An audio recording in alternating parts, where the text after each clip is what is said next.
Уважаемые гости, я прошу всех рассаживаться. I invite everyone to take your seats. Please take your seats. We'll start in 1-2 minutes our session.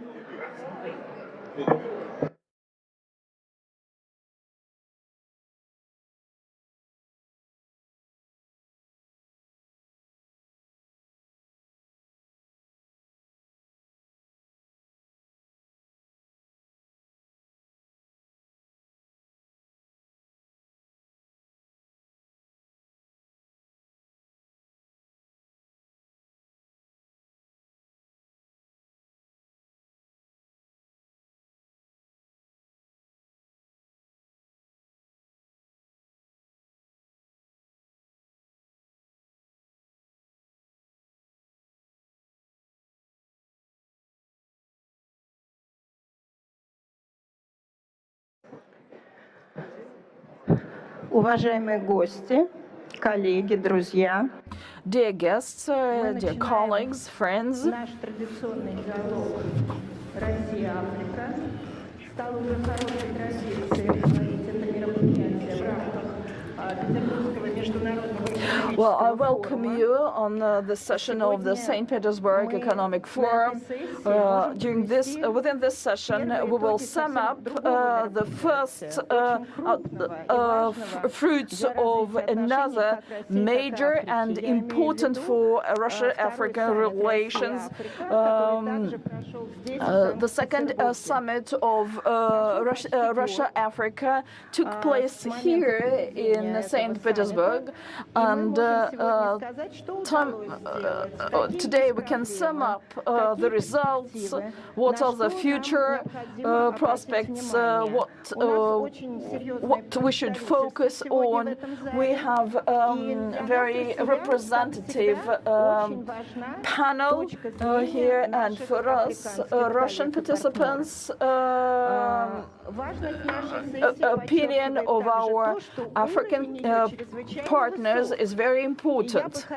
I would like to suggest that the first person to take the floor will be Prime Minister of South Africa.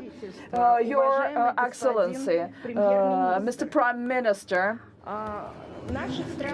our countries have long-standing relations, and it is very important for us to hear your point of view from South Africa.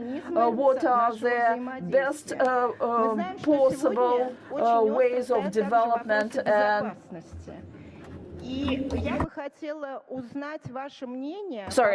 Central African Republic, and what is your point of view of development and how the multifaceted security can be assured? It's not only about military security, but also food security, financial security, technological aspect, and definitely information aspect. Mr. Prime Minister, the floor is yours. Je voudrais d'abord vous remercier les autorités de la Russie pour nous avoir invités à ce grand. First of all, I would like to thank the authorities of the Russian Federation for inviting us to this very important meeting, and which gives us the field to speak about our activity, about our cooperation, and I will speak from the point of Central African Republic, and I will speak from the relations that have been formed between Russia and my country. My country has faced many difficulties, challenges. We have never had a chance to implement our potential in full. And there were gangs operating in the country, and turbulent times, and in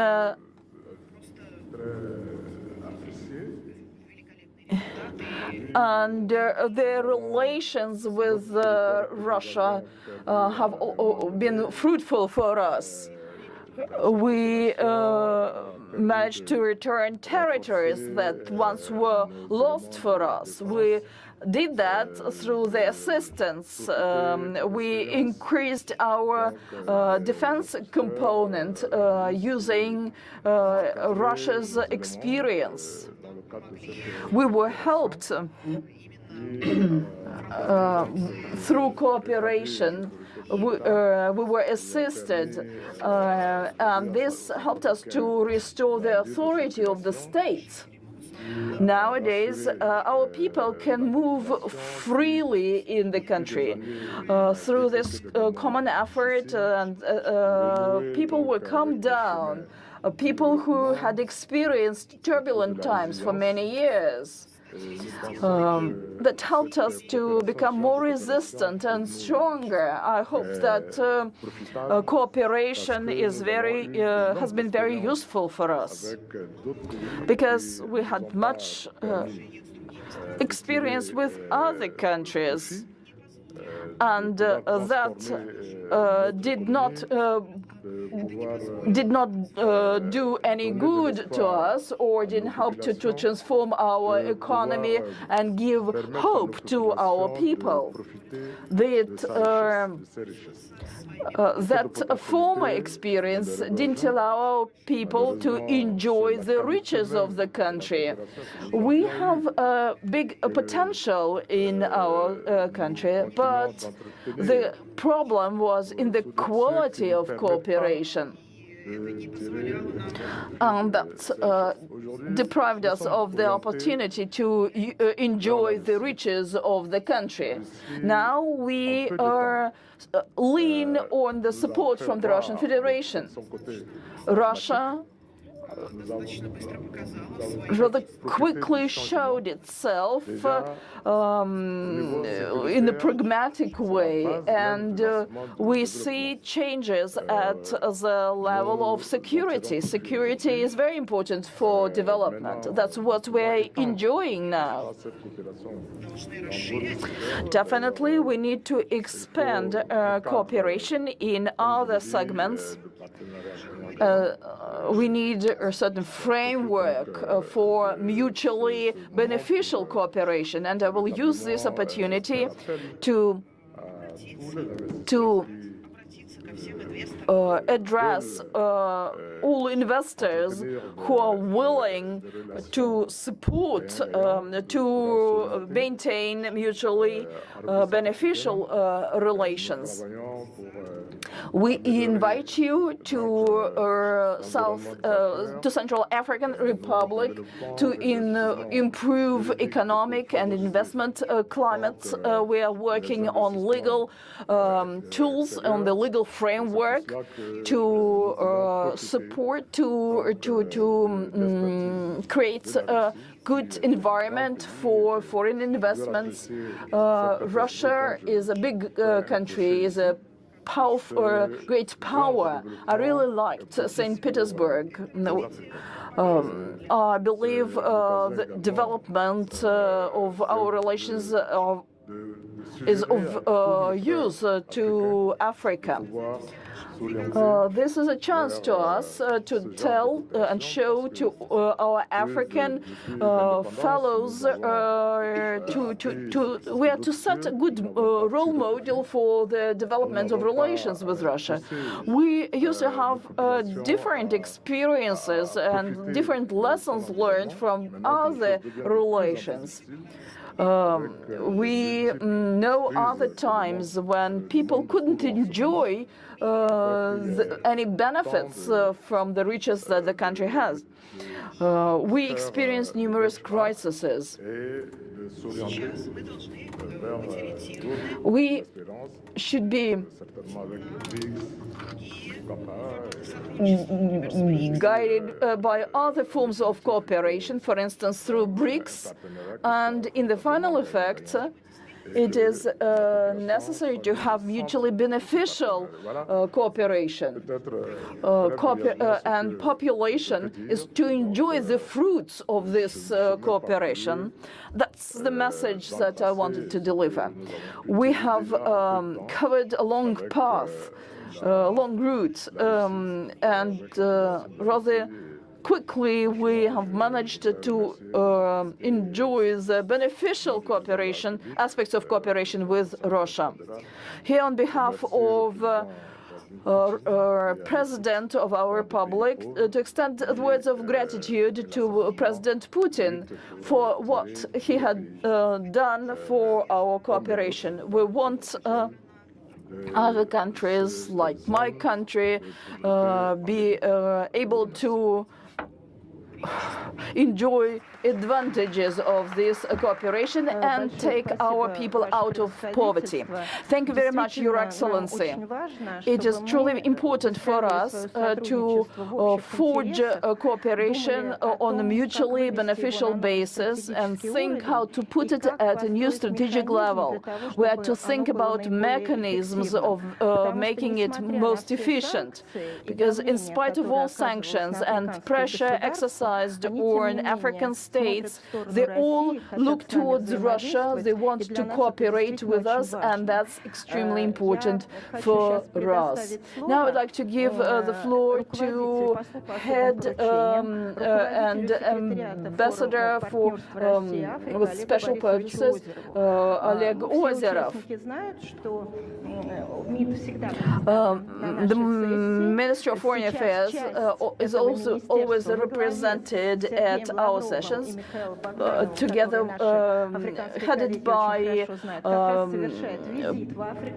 Minister Lavrov and Mikhail Bogdanov, who is very familiar to Africa, Visit Africa. That has been the 6th visit this year. Oleg Ozerov has contributed a lot to both summits, Russia-Africa. Mr. Ozerov, from a Russian point of view, what else should be done to switch from declarative words to very specific steps? Ms. Abramova, thank you very much for these kind words, and I would like to comment on the changes that have taken place over the past 6 years since the first summit in 2019. And what we have now is the fruit of collective effort of all ministries and departments working jointly. And the Ministry of Foreign Affairs fulfilled its coordinative work. The points of coordination are becoming more and more important for us to reach very efficient cooperation with African states, with African economies. And I would like to support what Mr. Prime Minister of Central African Republic said, that the assumption of development is based on security, and this is the topic that the motive that we had both in first and second summit was peace without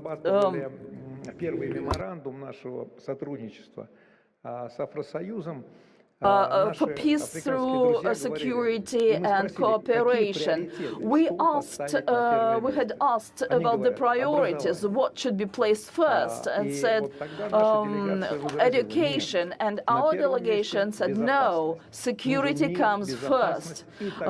We need peace and security, and then there will be room for education, industrialization, and development. Without peace and security, no relations can develop. One of the strong sides in the policy that we pursue in Africa is offering not services but support and assistance to African states in forging, strengthening security, because security leads to sovereignty, and this creates conditions for further development. And that's what His Excellency Prime Minister referred to.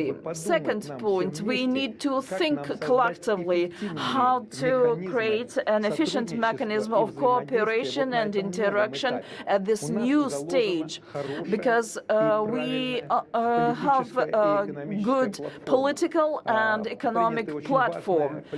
Important political declaration was adopted at the second summit, and we should not forget about it. It's very relevant. It presents common vision of Russian and African states for the future, and setting up polycentric world with countries having their sovereign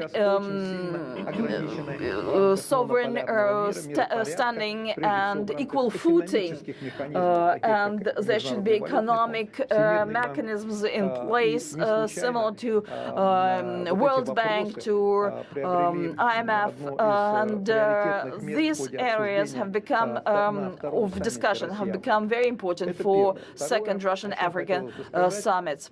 Second point, another point that I want to underline: life calls us to some transitional mechanisms of cooperation. How has that been done previously? Just several companies would step in, one or dozen, doesn't matter, but they implement certain projects.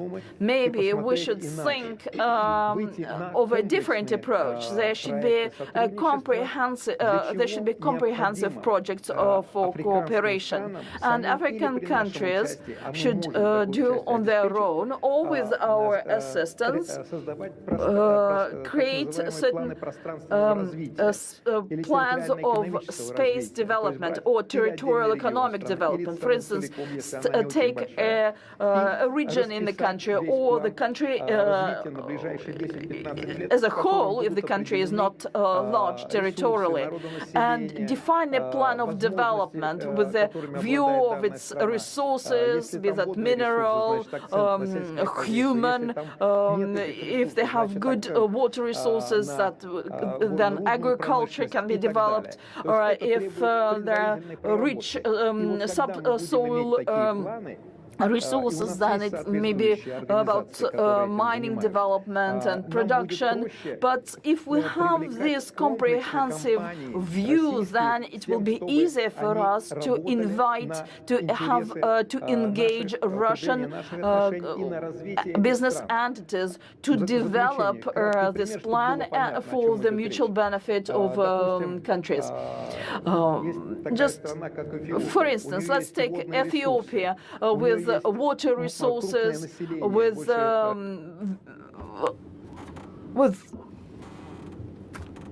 population.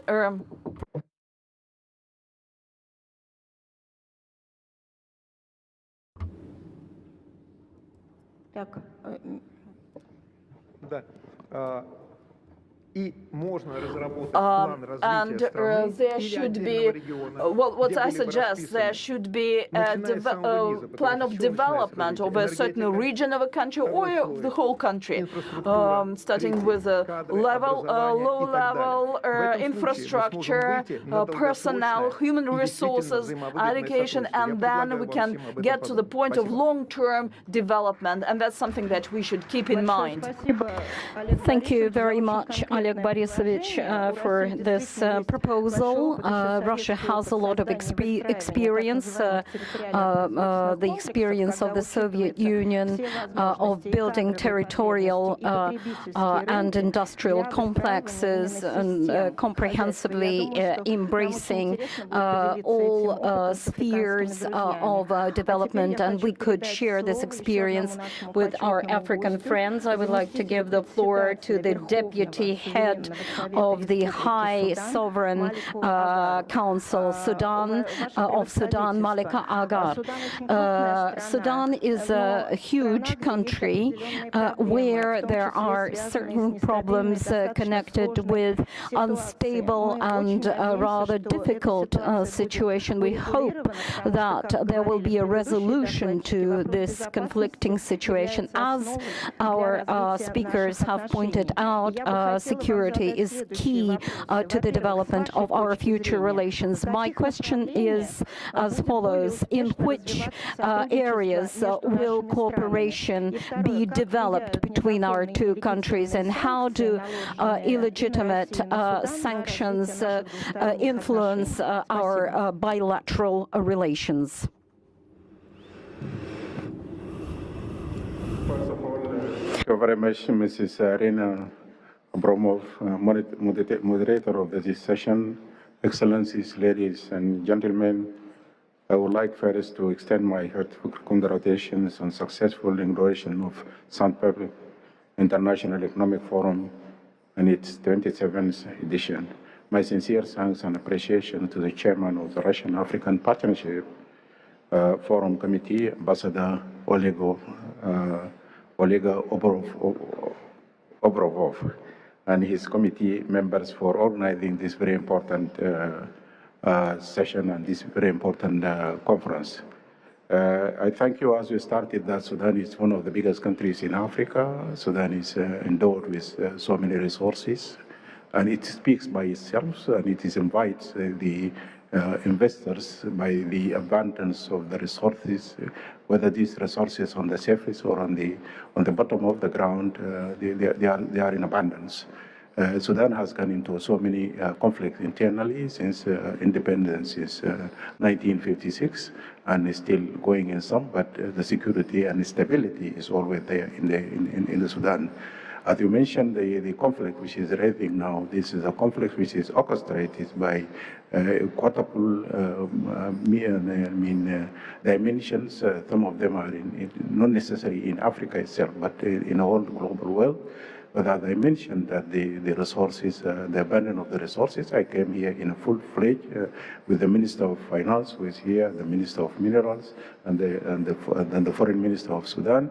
We are looking forward for the cooperation and coordination between us, our country, and the Russian country. We know the Russian state it has principles of non-interference into other countries, whether in Africa or whether their neighbors. So we appreciate that principle, and we think that principle by itself is enough that for us to cooperate with the Russian state. We, as in Sudan, we have so many. We have a history with cooperation with Russia since the 1950s. It's continued now. We have so many protocols which are signed together. We have so many agreements which are in cooperation, whether this is in education or in health or in strategic aspects. So we still believe the investors from Russia and Sudan can cooperate together. And as I said, I am coming in full-fledged. These gentlemen here, they are going to discuss the bilateral relations and the bilateral issues that they are going to be together. Coming back to the war which is raging in Sudan, we think it's a phenomenal thing. Then the phenomenal issues end with the end of the phenomenon. The war will end in Sudan, and Sudan will come back to its own fledged flows of stability and security. And as my colleague from Central African Republic mentioned, that security is a primary to any development, and we are heading for that one. But despite the war, that does not stop the development, and does not stop our cooperation. This is manifested by our being here in this time when the war is raging in Sudan. So we'll come to peace, and we value the cooperation with Russia. And from this, I would extend my greetings to the President Putin, the President of the Russian Federation, and those who are representing. Thank you very much, Mr.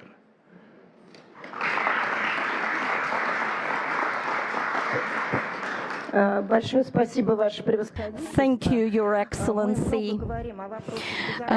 We are talking about security, and we've been touching upon different issues of security. Our next speaker is the Deputy Minister of Agriculture, Sergei Levin. We understand that food security for Africa are extremely important out of million people, 280 million people suffer from malnutrition, which is a very significant number of population suffering from malnutrition. Well, I know that we've been sending grain to the countries in need in Africa, which is very important both for Russia and African countries. But when we talk about sovereignty of countries, it is not only connected with grain shortages. Well, for instance, the example of Sudan, there was a program where there used to be a program where Sudan was planned to become a sovereign state and to become a grain-producing country. How can this problem be solved in the future, and how can Russia help to solve this problem? Thank you. Thank you very much for your question. I would like to start with the relations between Russia and African countries. Our political relations within decades have always been friendly, and trade relations, unfortunately, slightly lagged behind. But within the past years, Africa is becoming an important trade partner, and it's a two-way street. Africa is one of the most efficiently developing continent in the world. The questions of food security are becoming more and more acute. Now, we are exporting grain and other produce to Africa. It has grown twofold, and the majority of such produce is exported to Africa. The basic items of export embrace grain, wheat, and which is not strange because Russia is climatically ideal for growing this kind of crops. Well, within the past years, our export has grown by 25% and reached approximately $60 billion. Now we are growing imports of African produce, which constitutes more than $2 billion. We import fruit, cocoa beans, vegetables. Well, the dynamics of this year is evidently positive. We've reached a trade turnover of more than $2 billion, and we are aiming to grow both exports and imports, and we are aiming at direct shipment of produce without European mediation and without European intermediaries. Well, I have more than 10 representatives of the company and the ministries also send their experts to Africa to set up, to establish direct contacts with African businessmen. And the majority of diplomatic missions are oriented towards Africa to establish contacts with African countries. But apart from trade, you've also mentioned humanitarian aid, and under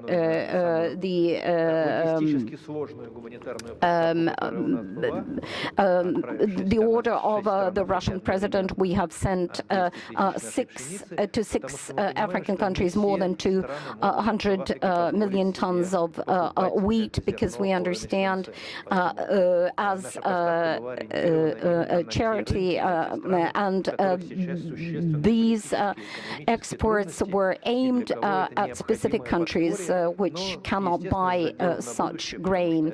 Well, this is the foundation of our goodwill and solid reputation of businessmen in Africa.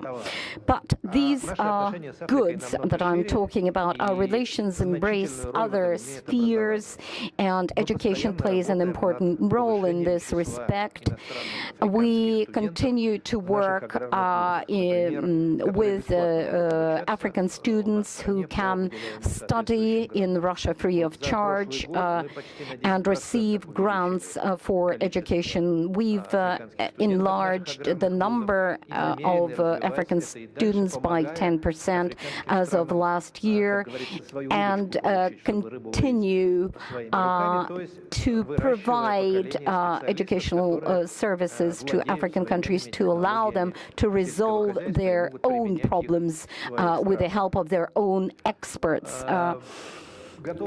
Well, we are ready to continue working in this area and embrace and cover scientific and technological areas of future cooperation, and render scientific and technological aid to Russia. More than 20 institutes are ready to potentially render assistance to Africa to raise certain agricultural cultures in Africa.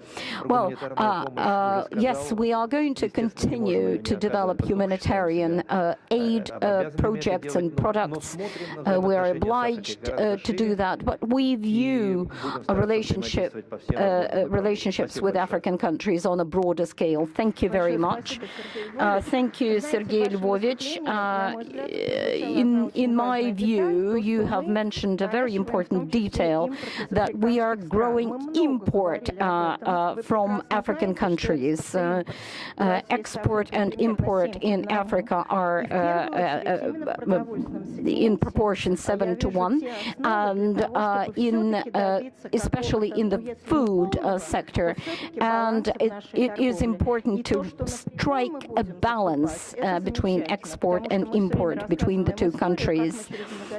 We keep actually talking about buying produce through intermediary companies, and it's important to organize direct sales and direct export-import operations. Thank you very much for giving me the floor. And well, we have wonderful speakers, but I would like you to stick to the agenda, please. The next speaker is the Minister of Planning, Statistics and Regional Integration of the Republic of Congo, Ingrid Olga Kislen Babakas.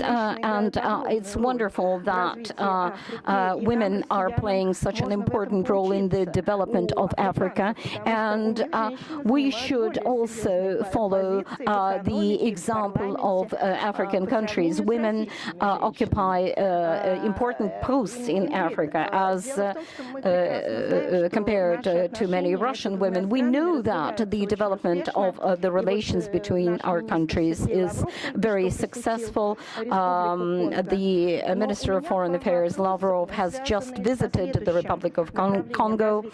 And my question is as follows. Congo is a member of the integration group of the Economic Council of Central African States. Russia currently is the chair of BRICS and will hold the BRICS summit. So what is your attitude towards integration of integrations?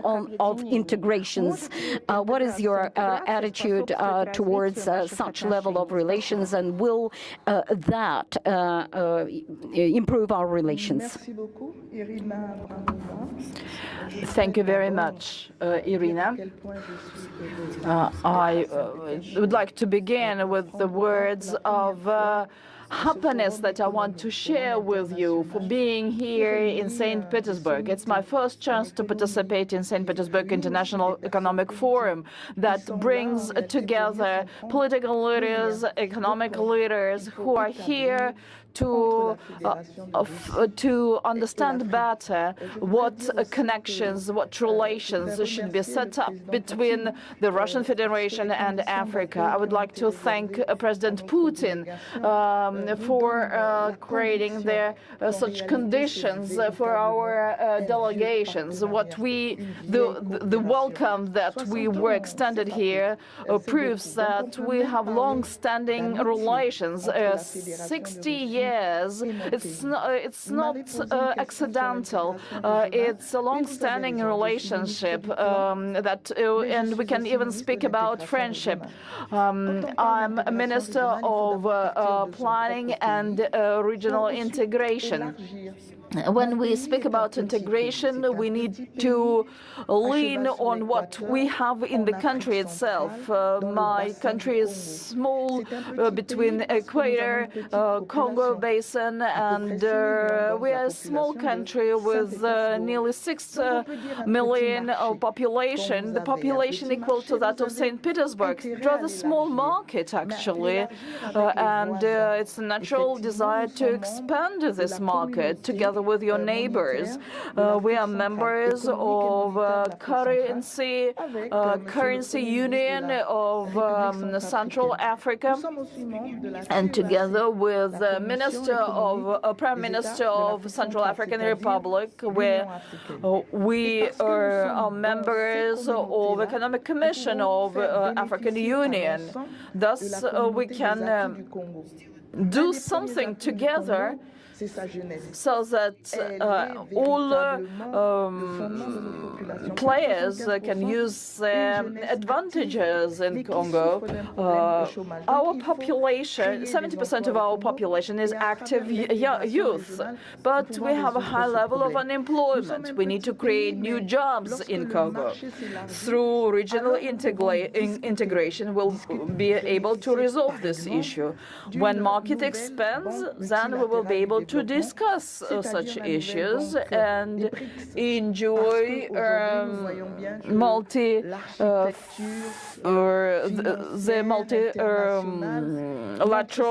cooperation through BRICS bank, because developing countries need funding, substantial funding. We do not have enough resources for that.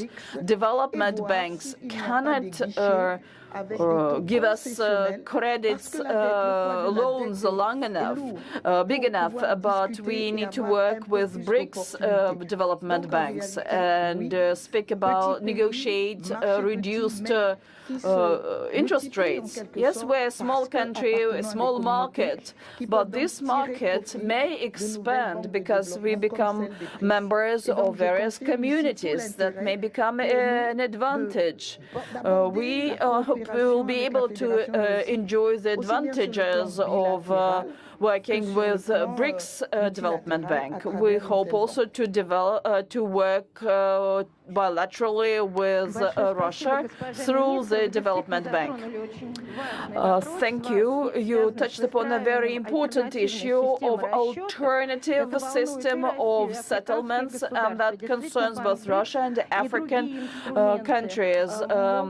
BRICS Bank and other tools can lay the foundation foundation for this system. We will speak about digitalization in currency sphere, and I think that there is field for us, room for us to work. Now I'd like to pass the microphone to Deputy Minister of Industry and Trade, Alexei Gruzdiev. Mr. Gruzdiev, you have been working with Africa for a long time, although your ministry is called Ministry of Industry and Trade. Trade comes second. But I think that for our African colleagues, the area of industry cooperation in industrial sphere is a priority. How would you comment on this? How your ministry is working? I know that in Nigeria and Ethiopia and some other two countries, they will important to have its representative offices, and industrializations is very important, more important than trade for Africa. Thank you for having me here. I would say that industry is a driver of trade. Because political, economic, and technological sovereignty are very important components, and without exchange of goods, this sovereignty cannot be formed. But as for industrial development, I think that we are opening the continent anew for ourselves, coming with new solutions if compared with what was offered during the Soviet times. Many solutions have been already tested and localized for Russia based on internationally recognized practices. It was already said that one of the African peculiarities is exponentially growing population, and that affects food resources, energy resources, but also that affects technologically intensive economic development. And our country can suggest cooperation solutions. It's not only about buying and selling, but let's do something together. Our Russian companies practice this in machine building. We do that in special vehicle production and container production, and also in training engineers for these fields. Similar things can be done in pharmaceutical industry because security issues in medicine and vaccine are very important. The best Russian licenses are transferred and also sold for manufacturing drugs, medical drugs, and necessary medicines to combating malignant tumors and diabetes. Many countries of Africa are also accepting programs of green economy, green energy. It may seem strange saying that it is China that dominates green energy, but we also have unique solutions that have already been tested in South African Republic, for instance, with solar energy. So that's something that we can offer to our partners in Africa using the resource base that is in place already in Africa. Traditionally, we are strong in helicopter manufacturing and servicing. and assembling aircrafts of this type. That can be done through work with particular companies, setting up joint ventures, and with the use of local resources. It was, I already said that many countries of Africa have population with high education, with following best practices. They have good innovative clusters and technoparks. That's where our companies can build in and serve the priority programs of these countries. Thus, bilateral relations can be developed. We mean not only humanitarian aid, but mutually beneficial cooperation and increase of competitiveness of our products. That means that this will entail competitive demand as well. It will not be just additional 2 billion turnover, but even more. Thank you. Thank you very much, Mr. Gruzdev, for continuing the topic of the main areas of development of relations with African states. I cannot but mention the fertilizers. We understand really well that food security is directly connected to the use of fertilizers, and Africa, by the index of use of fertilizers by hectare, ranks in the bottom of this list. Russia is among the leaders of export of fertilizers, and one of the leaders of one of the experts of manufacturers. We have Dmitry Konyaev with us, who is expert in fertilizers and manufacturing. What is your vision of future cooperation in this area? Are our companies interested only in supply of fertilizers, or will they invest in the in building plants?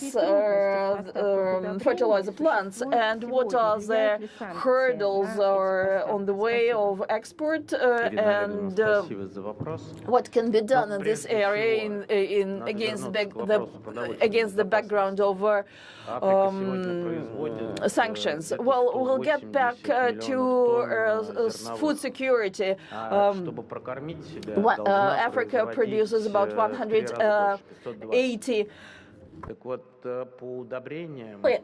million tons of grain. It needs to have 3 times more, nearly over 520 million tons, and not to spend $60 million per year to procure food.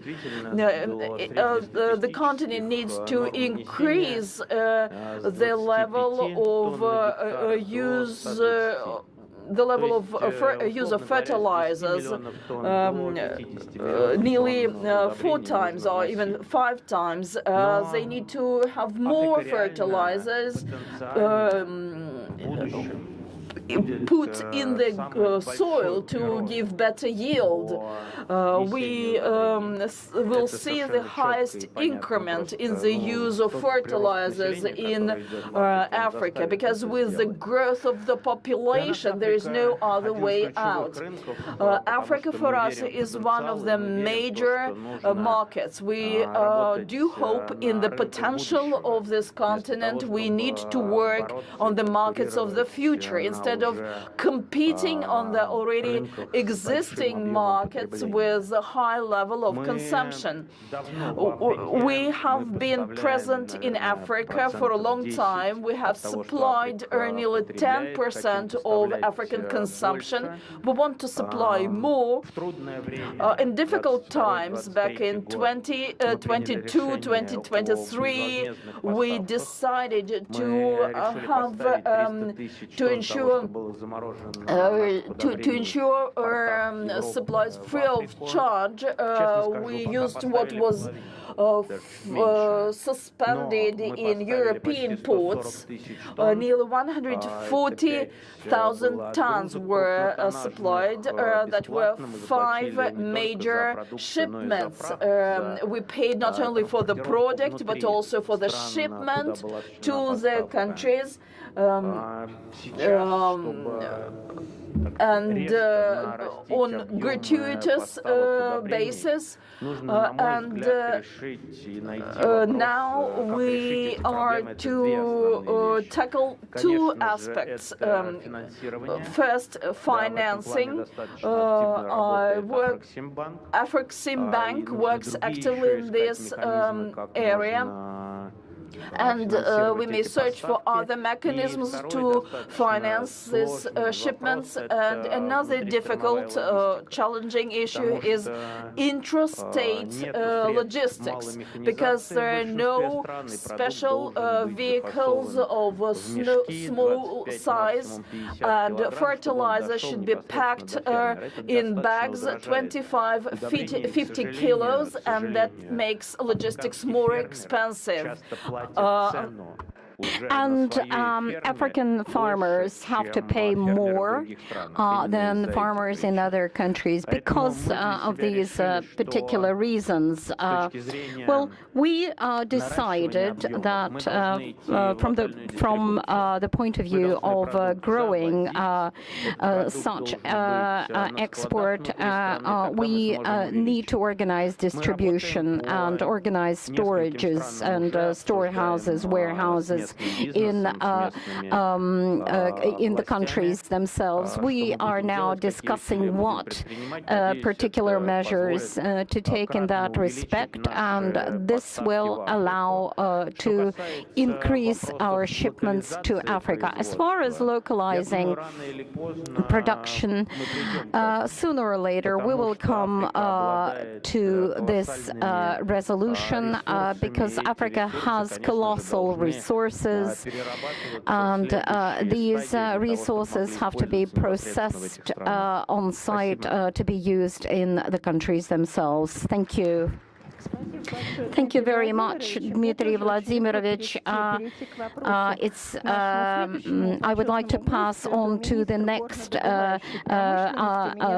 representative, the Minister of Mineral Resources of Sierra Leone.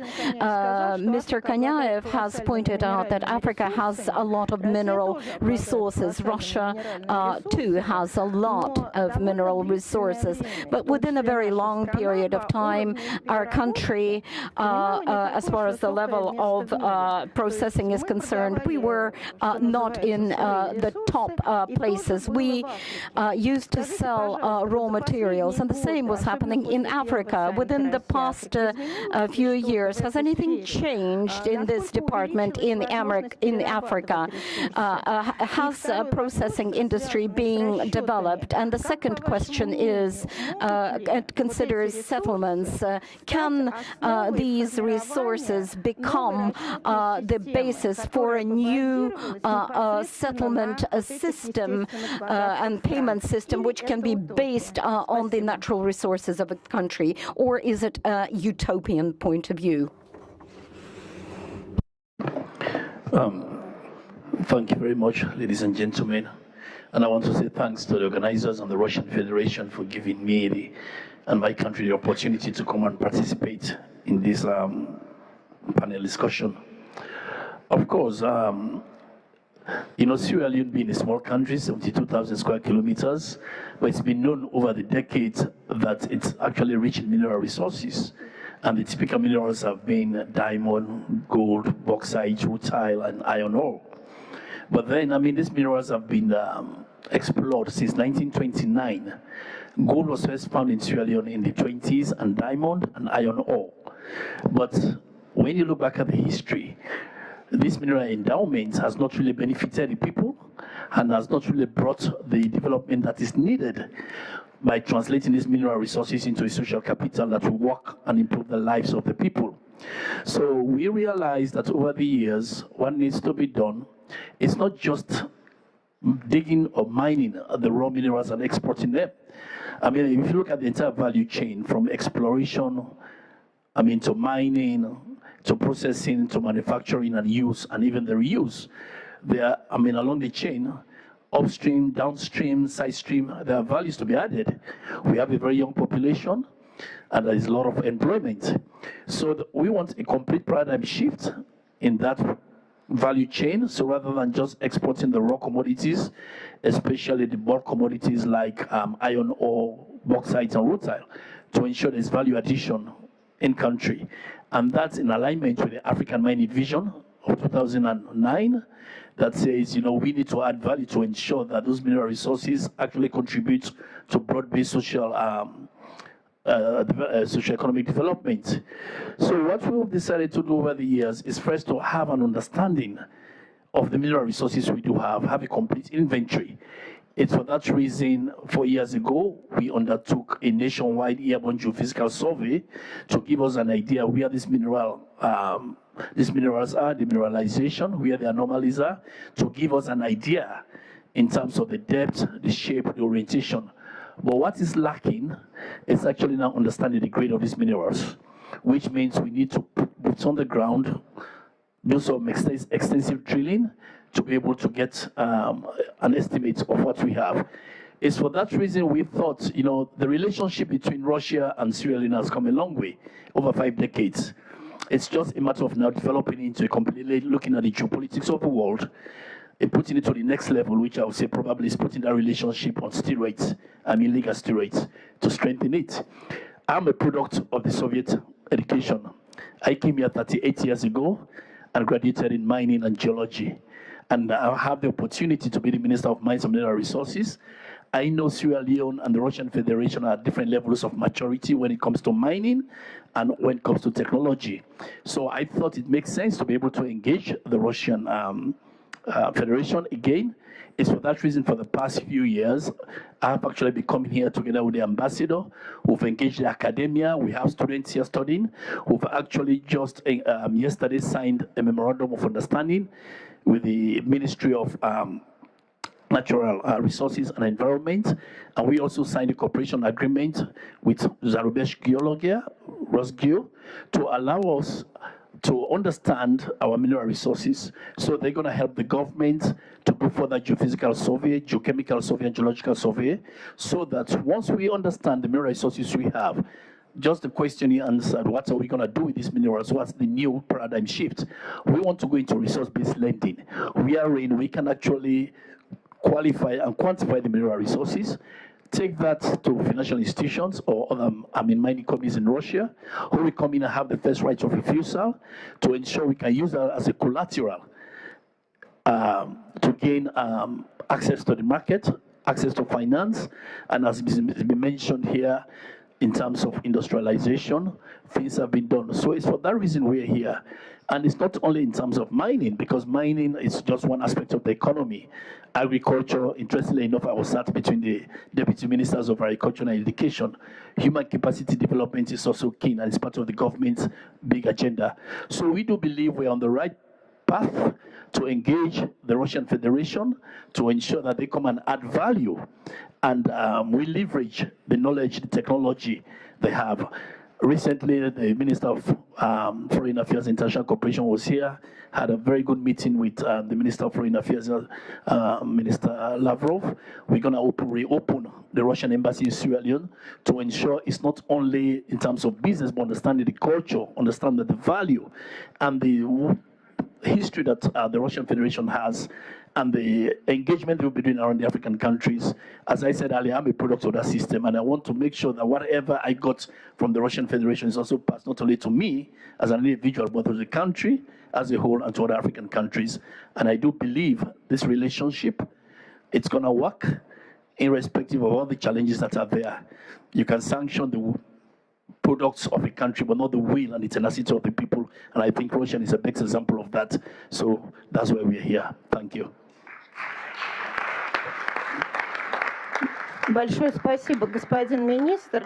Thank you, Your Excellency, yes, economic relations play a very important role, and so does industry, but human resources play one of the most crucial roles in the development of Africa. And you see, 60% of the population of Africa are younger than 25, 40% younger than 15.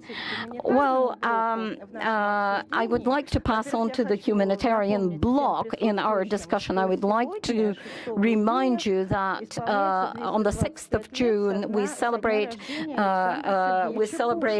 the anniversary of Alexander Pushkin. Pushkin is one of the most important names both for Africa and Russia. So it's very symbolic that we are organizing this dialogue today. I'd like to give the floor to the Deputy Minister of Education, Denis Gribov.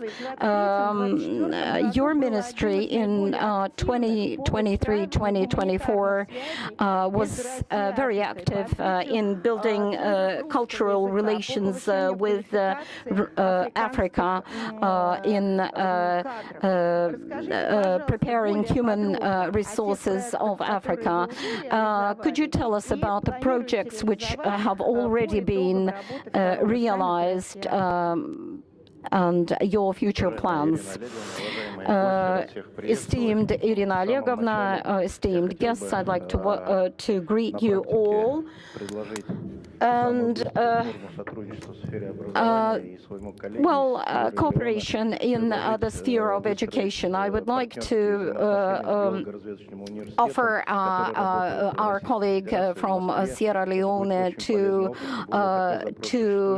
actually contact the Geological Exploration Institute in Moscow, and the head of this institute, by the way, is my close friend.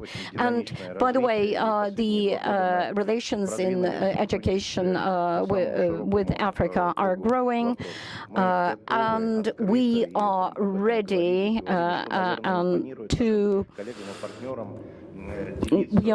to share our experience, educational programs that we've been working on at the level of schools, vocational training, pedagogical training, and working with people with disabilities, digitalization of educational processes. We are ready to share all this experience with our African colleagues, and we are realizing comprehensive projects that you have been mentioning. I suppose I won't have enough time to mention them all, but I will mention a number of anchor projects. The first is, as you know, we have international humanitarian projects. Not so long ago, Africa has joined this humanitarian project. The first three countries, Egypt, Algeria, and Ethiopia, has signed a project on exchange of teachers. Well, Russian teachers have signed contracts and started working in these countries, teaching the Russian language, and it is a unique opportunity. And we pay teachers in Russia. The Russian government is paying such tutors and teachers. We are planning to organize such relations with more than 28 countries in Africa, and organize students exchange and qualification, higher qualification courses. It is highly important, and we see that our colleagues are very interested in these projects. Within the past few years, our colleagues in Africa have opened more than 30 platforms for studying the Russian language in Africa, irrespective of age. These services are provided free of charge. The demand for the Russian language is explosive in its character. More and more representatives of different African countries are interested in learning Russian, and we are ready to provide such services. In discussing these topics with my colleagues, I come to the conclusion that those who speak Russian are very successful, and I would like to say that Russian is very becoming to you, and great changes have taken place in this area. Well, we also cooperate in the construction and establishment of educational establishments, schools, courses, which work in accordance with the Russian educational standards and provide higher educational services. Well, today, I'd like to bring forward one vivid example of such practical realization of educational programs. Today, I discussed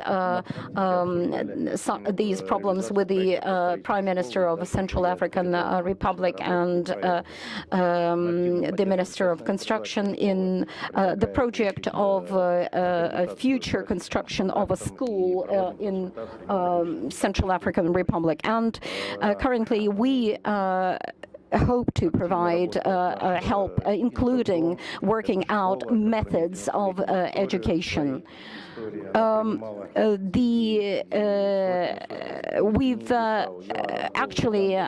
We have organized a number of conferences in Ethiopia, inviting experts from different countries. Well, we are working on knowledge sharing between our countries, and also working on the transfer of competencies. And it's interesting for us, and we offer such possibilities to the representatives of different African countries. There were 13 representatives of 13 African countries present at such a forum last year in Kazan. This year, we will discuss these issues at greater depth. We are open for cooperation, and will be glad to continue cooperation in this field.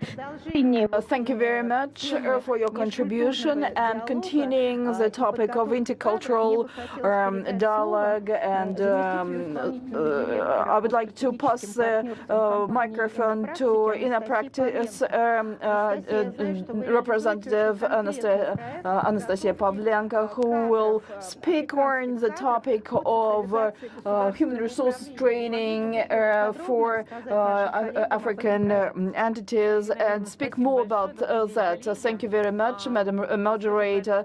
I will speak about this project. It's called knowledge sharing, and because we exchange experience and we share knowledge, and it is tightly connected with management and the rating of the World Bank rating put Russia in the leaders, among the leaders, and it's true that governance is strongly developed in Russia, and we use digital services in extenso in Russia, and Russia is among the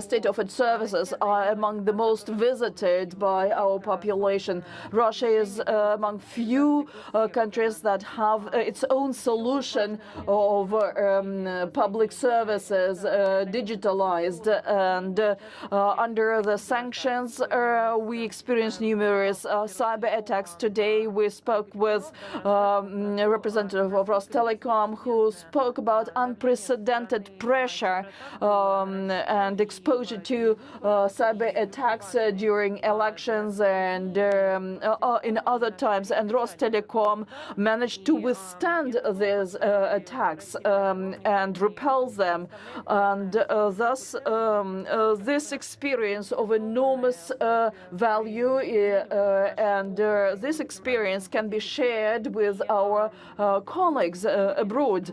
We realize that it is important to transfer not just some products, but share experience that we have gained and share that with public officers, because that increases digital sovereignty of nations. We supported the idea of knowledge sharing in public governance, and that is done together with the High School of Economics. The program is in sharing knowledge with public servants in Africa, sharing Russian experience in public governance. The project was supported by the Foreign Ministry. I thank also Presidential Office for that, and another number of other agencies that supported us in this. Last year, the topic of digitalization was in the agenda of our work, and 44 public officers arrived to us last year from 33 countries of Africa, and they learned from us about our experience and learned about digitalization in public governance. I should say that there were representatives from Russian public agencies, Rostelecom, Ministry of Digitalization, Kaspersky Bureau, and some other entities. We want to continue this work to share our experience, to transfer our experience in this field. We heard that food security is a very important issue. Roadmap was assigned today in this area, and they have a program on knowledge sharing in food experience, and also sharing educational knowledge and competence in this sphere. This will help all of us to ensure our joint sovereignty and individual national sovereignty. Thank you. And in continuation of the humanitarian agenda, I wanted to pass a microphone to Evgenia Primakova, head of Россотрудничество, a very important organization. Many of those present here are familiar familiar about Russian houses established in Africa and promotion of humanitarian and cultural contacts. Mr. Primakov, what has been done during the year? What are the interesting projects and initiatives that will be implemented through Россотрудничество? What are the challenges that you are facing, and how can this be overcome? Thank you very much, Madam Moderator. I will be very concise in my presentation. Students from Africa are very well familiar with the Russian House because it is through Россотрудничество that students from Africa gain this opportunity to study at Russian universities. Quite many of them. I find it difficult to give you precise figures of alumni from Africa. Is it 300,000, 500,000? I do not know. But every parliament of African states have graduates of Soviet and Russian universities, because and these are people who support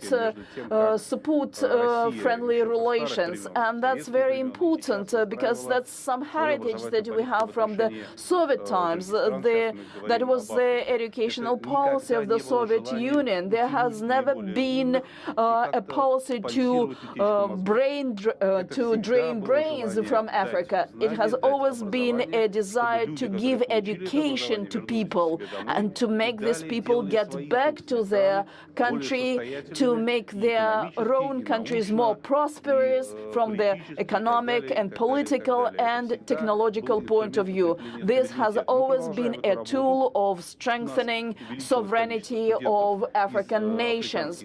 We have many students from the African continent, about 37,000 of African students study in Russia. They have come not through quotas only, but also through contracts.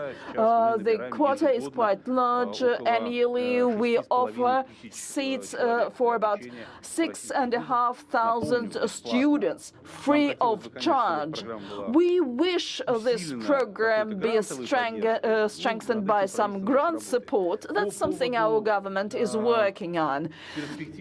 As for the future, I took joy in the food security topic that was mentioned more than once, because Россотрудничество works contributing to international cooperation. We have got an idea to convene a conference in one of African countries dedicated to the topic of food security. We had numerous sessions within Russia-Africa Forum, be that public forum and economic forum. We want to have a continuation of this forum, not here in Moscow, not in Sochi, but in Africa, or in the field. And we want to have this. We spoke about this possibility with the Ministry of Agriculture, with some other agencies. We saw interest of certain big companies. Uralchem, representative of Ural Chemical Company has left our session, but I'll have a chance to speak with the representative. I do hope that some other major companies will join us. And it's not only about supply of food, not about that, but about technology, about education, logistics, financial sphere, and many others, because food security is a multifaceted issue. I want to invite our African partners, when we get to the point of preparedness to have this discussion, to join us, and I also invite Russian businesses to get engaged as well. Thank you very very much, Mr. Primakov. And now I would like to pass the microphone to our big friend of Russia. And I think it would be logical to sum up our session. We spoke much about food security, but we didn't mention energy security, since it is clear that no industrialization is possible without power supply. No food security is possible without security in energy. Nearly 40% of all produce is wasted there because of lack of energy resources. Energy resources are important for education. No computers will run without electricity. We know this really well. And West propels its own green agenda for Africa, tailored for Western solutions. Russia and BRICS proposes its own energy agenda. Can we boil it down only to the green component? I don't think so. I think that we need to use a plethora of opportunities in power development to tackle this issue. And for this, I want to hear the opinion from Andrea Yuka, head of Energy Chamber of Africa. Irina, thank you so much for having me. It's an honor to be here, and I think also it's a privilege to be speaking last because you get to hear everybody, and then whatever you say, you look like the smartest in the room. So I'm truly honored to be the smartest guy in this room at this moment right now. What do we have to get done? We just need to get stuff done. There is so much opportunity. There is so much discussions. There is so much meetings. A lot of young people in this room, a lot of business people in this room saying, we have so much opportunities in energy in Africa. Russia has so much experience in energy development, but then we're not using that together. We need to break down these barriers and get it done. And I think sometimes we have to, and I do agree with you, Irina, we need to employ an all-of-the-above energy approach. I like when you talked about education. When I was in school, if I didn't know the answer, A, B, or C, then there's a D, they say all of the above. I just put all of the above, you're all right. So here's what we do. We use oil, we use natural gas, we use coal, we use renewables where needed. What we are seeing today, where we have some nations who think they're better, telling us that they have used fossil fuels. They have used oil, gas, coal to develop their economies, build, industrialize, drive up human flourishing. But today, when it's Africa's time, you tell Africans that leave it in the ground or don't use it. How you want to tell a young man in Sierra Leone, a country that uses less electricity than Heathrow Airport, that they don't have the right to use their energy or oil or gas to better themselves? How you want to tell a young boy in Mozambique that can go from zero to the third largest producers of natural gas, that they can use that and invite that Russian gentleman to build a fertilizer plant with African gas in Africa, so that a ship that leaves Russia to Africa does not have to come back empty. Russia is shipping more, we're shipping less. We got to close that trade imbalance. And now end with this. We're not against a transition, but where are you transitioning to? From the dark to the dark? Nobody wants to breathe clean air in the dark. People want to get electricity. Don't forget, we're living here. We're privileged to be here. 600 million Africans are going to bed today without any electricity.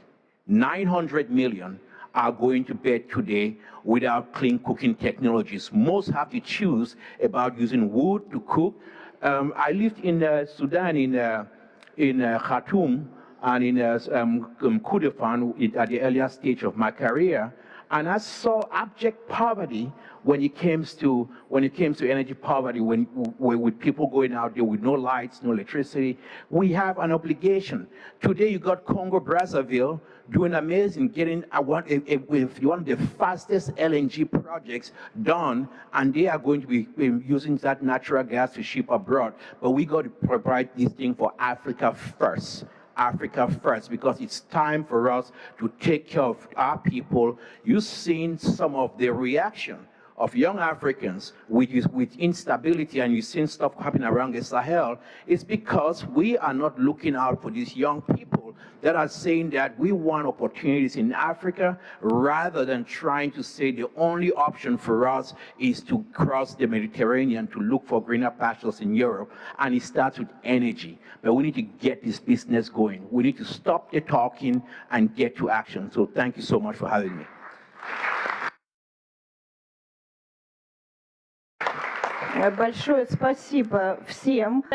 Thank you all. Our session is coming to an end. We had a representative of Somali who wanted to make a short comment. Could you pass on the mic, please?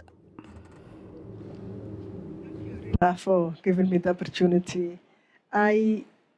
I like to reiterate what has been said regarding the food security. I've been in the food security session this morning, and that's very important for Africa. It's not just getting aid. We need Africa to get its own agricultural means by getting support with equipment, fertilizers. That creates food security, but also employment for the youth. Africa has 1.5 billion people, with almost 70% younger than 40 years old, with burning ambitions to rebuild their country instead of just traveling abroad because of the need that they have currently.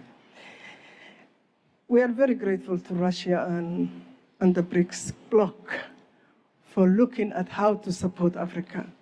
It's necessary at this time. They can make a change. This current status quo cannot continue. I am from Somalia. My country is an extremely rich country in a very strategic place. But because of the conflict, we are in a very, very serious situation. On top of the conflict for 33 years, we had climate issues also. We had floods last year, for example. But Russia gave us support, 25,000 tons of food, of grains. We are very grateful to that. But we would like to get support with training. We would like to get equipment. And we are so grateful. I'm so grateful personally to attend this conference and listen to the discussions regarding the needs that we have. I believe working together, the BRICS, Russia and the BRICS, of course, bloc, and Africa coming together. Africa is so rich. We know that it's not news, but there is an opportunity to invest in the human resources, education, training, which Russia was doing for so long. I believe we can do a lot. I want to make it short, but I believe we can do so much together as Africans and the BRICS bloc to get out of the situation that Africa is in. Thank you very much. Thank you very much. I'd like to extend my gratitude to all the participants, all of us, Africa and Russia. We are ready to form a new world order where all countries shall become sovereign and cater to the interests of all countries, not just a narrow circle of countries countries which exploited the riches of the countries. Colonialism has not evaporated into thin air, and countries have in Africa now the opportunities to continue to develop, and we have our common interests to build a new equitable world. We had a very practical approach today and a very fruitful discussion, and I believe that cooperation between Africa and Russia has a huge potential. Together we can overcome difficulties.